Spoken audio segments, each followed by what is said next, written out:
አብዛኛው ሰው በጭንቀትና ደስታ ማጣት ውስጥ ይገኛል። ይህ ቻሌንጅ ራሱን የተሻለ ቦታ ማግኘት ለሚፈልግ ሰው የተዘጋጀ ነው። ይህን ቻሌንጅ እንደጨረስክ የተሻለውን ራስህን ማየት ትጀምራለህ።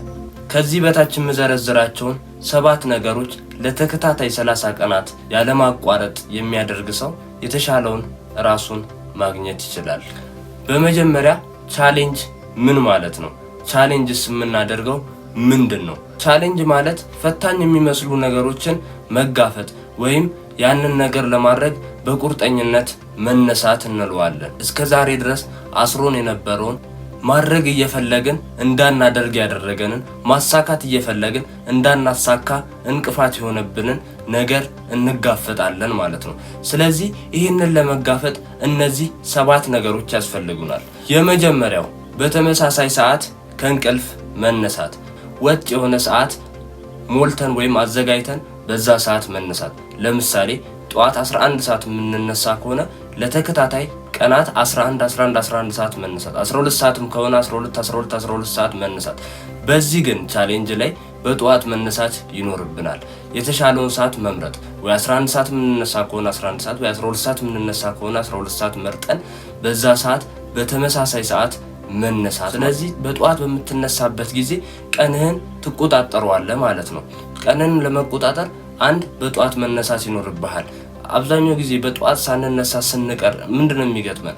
ሁሉ ነገር ሩጫ ነው አይደለም የሚሆነው። ልብስ ለመልበስ የሆነ ቦታ ለመሄድ ራስ ፈልገን ልብስ ለመልበስ ቁርስ ስንበላ ብቻ በጣም መሯሯጥ ነው የሚሆነው፣ ጥድፊያ ነው የሚሆነው። ግን ከዛ ሰዓት ቀደም ብለን በምንነሳበት ጊዜ በቂ ሰዓት ይኖረናል። የምንፈልገውን ነገር ለማድረግም የምንፈልገውን ነገር ለማሳካት በቂ ሰዓት ስለሚኖረን ቀደም ብለን በጠዋት መነሳት ይኖርብናል። በጠዋት መነሳት የሚከብደንና የሚያስቸግረን ከሆነ አላርም እንሆናለን። ግን ያንን አላርም ብዙ ሰዎች ያጠፉታል። ስለዚህ ያንን አላርም መልሰን እንዳናጠፋ አላርሙን ሌላ ቦታ ማስቀመጥ ይኖርብናል። ለምሳሌ የምንተኛበት ክፍል ውጪ ካልጋችን ራቅ አድርገን ልናስቀምጠው ይገባል ማለት ነው፣ ያንን አላርም የሞላንበትን። ከዛ በኋላ የግዳችን ያንን አላርም ለማጥፋት ስንል እንነሳለን።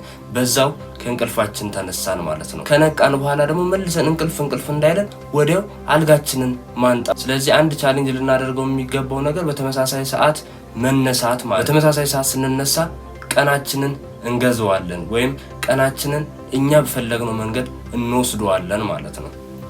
ሁለተኛው የተስተካከለ የጠዋት ልማድ ይኑርህ። ጠዋት እንደተነሳህ ምንድነው የምታደርገው? የተላከልህን ሜሴጅ ነው የምትመልሰው ወይስ ሶሻል ሚዲያ እንዴት አድራለች፣ ሶሻል ሚዲያ ላይ ሌሊቱን ምን ተፈጠረ ብለህ ነው ቼክ የምታደርገው? ይህንን ነገር ልትቀይር ይገባል። በምን ትቀይረዋለህ? በእነዚህ ልማዶች። በጠዋት በመነሳት አልጋህን ማንጠፍ፣ ጸሎት ማድረግ፣ ማንበብ ካለብን ማንበብ፣ ብቻ የተሻለውን ነገር ልታደርግ ይገባል ማለት ነው። አጀማመርህ የተበላሸ ከሆነ ቀንን ሙሉ የተበላሸ ቀን ነው የምትለው። አንዳንዴ አጋጥሟችሁ አያውቅም? በጠዋት ሶሻል ሚዲያ ተጠቅመን የሚረብሽ ነገር ካየን በኋላ ቀናችን ሙሉ ሲረበሽ ኦር ስንረበሽ። ስለዚህ በጠዋት ላይ ሶሻል ሚዲያ መጠቀም የለብንም። ማድረግ ያለብንን ነገሮች ማድረግ፣ ጸሎት ማድረስ፣ አልጋችንን ማንጠፍ ካለብን አልጋችንን ማንጠፍ፣ ንባብ ማንበብ ካለብንም ማንበብ። ሌላው ደግሞ ፕላን ማድረግ ወይም ማቀድ። ዛሬ ላይ ምን እንደምታደርግ ዛሬ ይህንን ነገሮችን አደርጋለሁ ብለህ ልታቀድ ይገባል ማለት ነው። ጠዋት ላይ ካለን ገላችንን በቀዝቃዛ ውሃ መታጠብ። ይሄ በቀዝቃዛ ውሃ መታጠባችን ስትረሳችንን እንዲያጠፋልን፣ ጠዋት ድካም የሚለን ከሆነ እሱን ቀለል እንዲያደርግልን ስለሚያግዘን ከቻለን ገላችንን በቀዝቃዛ ውሃ መታጠብ። አይምሮህን አንተ ግራው እንጂ ሶሻል ሚዲያና ሌላ ሰዎች እንዲገሩት አታድርግ። ሶስተኛው በየቀኑ የማትደራደርባቸው ነገሮች አስቀምጥ። ያለበት የሥራ ዘርፍ የማትደራደርባቸው ነገሮች ሊኖሩ ይችላሉ። ለምሳሌ ወሳኙና ጠቃሚው ነገር ጸሎት ማድረግ ነው።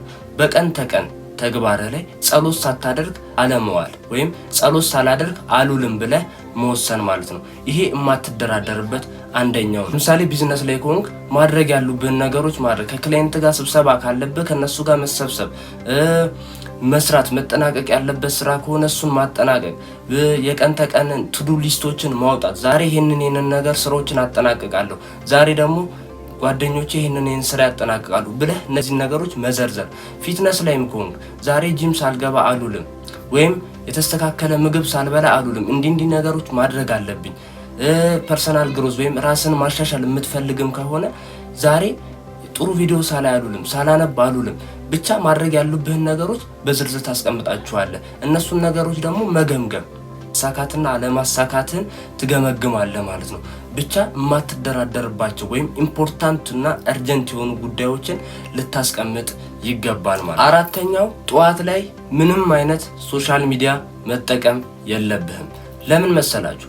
ሶሻል ሚዲያ አሰራሩ ትኩረታችንና አቴንሽናችንን ለመውሰድ ተደርጎ ነው የተሰራው። ስለዚህ ጠዋት ላይ ሶሻል ሚዲያ በምንጠቀምበት ጊዜ ቀናችንን ዲስረፕት ያደርገዋል ወይም ይረብሸዋል ማለት ነው። ስለዚህ ጠዋት ላይ ሶሻል ሚዲያ መጠቀም የለብንም ማለት ነው። ለምን መሰላችሁ ጠዋት ላይ ሶሻል ሚዲያ ተጠቀሙ የሚባለው? ሰውነታችን በኢነርጂ የሚሞላበት ነው። በኢነርጂ የሚሞላበት ማለታችን ወይም ፒክ ታይም ነው። በዛ ሰዓት ብዙ ፕሮዳክቲቭ የሆኑ ነገሮችን ማጠናቀቅ እንችላለን። ለምሳሌ አስፈላጊ የሆኑ ነገሮችን መስራት ይኖርብናል። ስፖርተኞች ከሆንን ጂም ልንሄድበት ይገባል። ሰራተኛም ከሆንን ወሳኝና ከባድ የምንለውን ስራ ልንሰራበት የሚገባበት ሰዓት ነው። በትምህርት ላይ ያለን ሰዎች ከሆንን ማጥናት ያለብን ሰዓት ነው። ስለዚህ ፒክ ታይማችሁን በአግባቡ መጠቀም፣ በሶሻል ሚዲያ ዲስራፕት አለማድረግ፣ ጭንቅላታችንን እንዲበታተን አለማድረግ።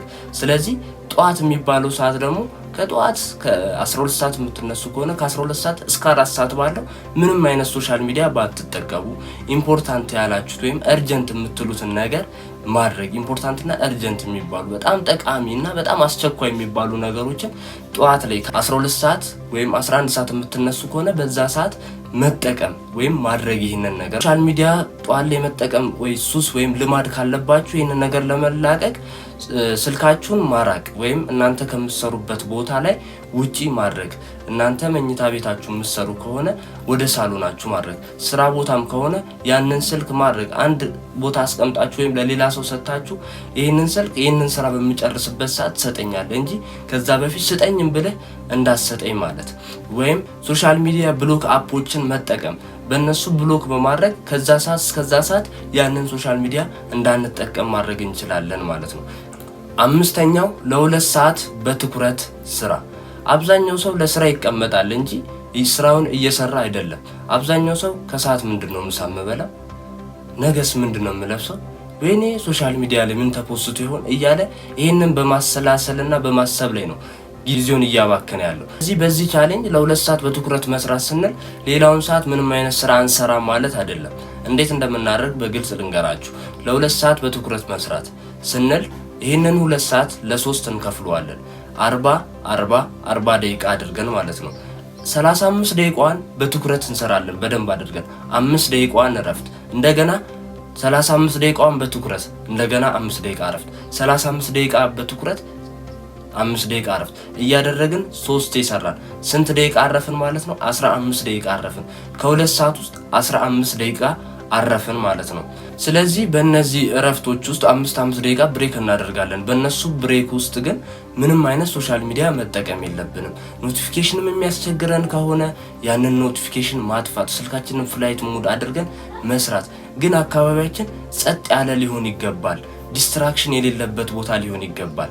ከዛ በኋላ ቀናችንን እንደዚህ እያደረግን 2 ሰዓቱን በ3 እየከፈልን እያንዳንዱን ሰዓት በትኩረት መስራት እንችላለን ማለት ነው። ስለዚህ 2 ሰዓት በትኩረት ሰራን፣ 15 ደቂቃ ከዛ ከ2 ሰዓት ውስጥ አረፍን። እንደገና ደግሞ ሌላ 2 ሰዓት እንደዚሁ እንጀምራለን። እያንዳንዱ 24 ሰዓታችንን እንደዚሁ ለሁለት እየከፈልን መስራት እንችላለን። ያው አብዛኞቻችን ለ8 ሰዓት ስለምንሰራ በ4 ይከፍሏል። 2 ሰዓት አድርጎ 2 ሰዓቱን ደግሞ ለ3 ይከፍሏል። እንዲህ ያደረገ የቀን ውሎ ወይም መስራት ያለበትን ነገር መስራት ይችላል። 6ኛው ሰውነትን በየቀኑ አንቀሳቅሰው። ዲሲፕሊን በሜንታል ብቻ አይደለም በፊዚካልም ነው። ስለዚህ በየቀኑ ሩጫ፣ ገመድ መዝለል፣ ስትሬች ማድረግ ሊኖርብን ይችላል። ስለዚህ እነዚህን ነገሮች ማድረግ፣ እነዚህን ያለማቋረጥ ሳይሰለቸን ኦር ተስፋ ሳንቆርጥ ማድረግ ይኖርብናል ማለት ነው። ስለዚህ እነዚህን ነገሮች ስናደርግ የስፖርተኛ ሜንታሊቲ ወይም የስፖርተኛ አስተሳሰብ ይኖረናል። የስፖርተኛ አስተሳሰብ በሚኖረን ጊዜ ጥሩ ኮንፊደንስ እንዲኖረን ወይም ጥሩ በራስ መተማመን እንዲኖረን፣ ዲሲፕሊንድ እንድንሆን ያደርገናል። ይህንን ነገር ለተከታታይ 30 ቀናቶች ውስጥ እናደርጋለን። ጊዜ ከቀናችን ውስጥ ለ30 ደቂቃ ብቻ ነው ይህንን የምናደርገው። ግን አቅማችን ከፍ በሚልበት ጊዜ ይህንን ነገር ማሻሻል እንችላለን። ለ30 ደቂቃ መሮጥ፣ ገመድ መዝለል፣ ስትሬችን ማድረግ ካለብን ስትሬች ማድረግ ከቻለን ደግሞ አቅማችን የሚችል ከሆነ ጂምም ሄደን መስራት ይኖርብናል። ሰውነታችን ስፖርት በሚሰራበት ጊዜ ኢንዶርፊን እና ሴሮቶን የሚባሉ ኬሚካሎችንም ስለሚያመነጭ የተሻለ ደስታን፣ የትኩረት አቅማችን እንዲጨምር ያደርገናል። ስለዚህ ስፖርት መስራት ጠቃሚና አስፈላጊ ነው። ቻሌንጃችን የተሳካና ግቡን እንዲመታ እንዲሆን። 7 በጊዜ ተኛ። ቀንህን የምትጨርስበት ሰዓትም ቀንን እንደምትጀምርበት ሰዓት በጣም ወሳኝ ነው። ስለዚህ በጊዜ መተኛት ላይ ትኩረት ማድረግ አለብን። ግን ከመተኛታችን 1 ሰዓት በፊት ማድረግ የሚገባን ነገሮች ማጠናቀቅ ያለብን ነገር ማጠናቀቅ። ለምሳሌ 4 ሰዓት የምንተኛ ከሆነ ከ3 ሰዓት በፊት ሁሉን ነገር ማጠናቀቅ። ከ3 ሰዓት በኋላ ሶሻል ሚዲያ ወይም እራት ምናምን እየበላን ጊዜያችንን ልናቃጥልና እንቅልፋችንን እንረብሽ አይገባንም። ስለዚህ በጊዜ ተኛት።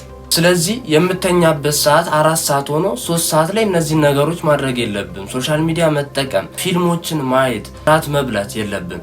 እነዚህ ነገሮች ማድረግ ያለብህ ከመተኛት 1 ሰዓት በፊት ማለትም ከ2 ሰዓት ላይ 1 ሰዓት ላይ ማድረግ ይኖርብሃል ማለት ነው። የተስተካከለ እንቅልፍ እንዳተኛ ምክንያት ሊሆኑ ይችላሉ።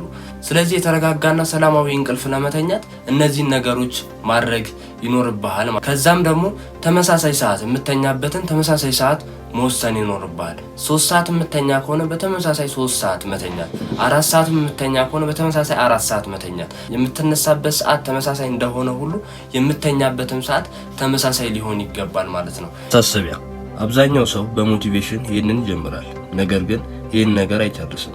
አንተ ግን እንደነሱ አይደለህም። ይህንን ቻሌንጅ ደበረኝ፣ አመመኝ ሳትል መጨረስ ይኖርብሃል። ይህንን ቻሌንጅ እንደጨረስክ የተሻለ ራስን ማየት ትጀምራለህ። ቪዲዮ እስከ መጨረሻ ካየህ ራስን ለመቀየር ወስነሃል ማለት ነው። ይህንን ቻሌንጅ እጀምራለሁ የምትል ከሆነ ኮሜንት ላይ አስቀምጥልኝ። ወደ ተሻለ ነገር ለመሄድ ዛሬን መልፋት ይኖርብናል። መልካም የቻሌንጅ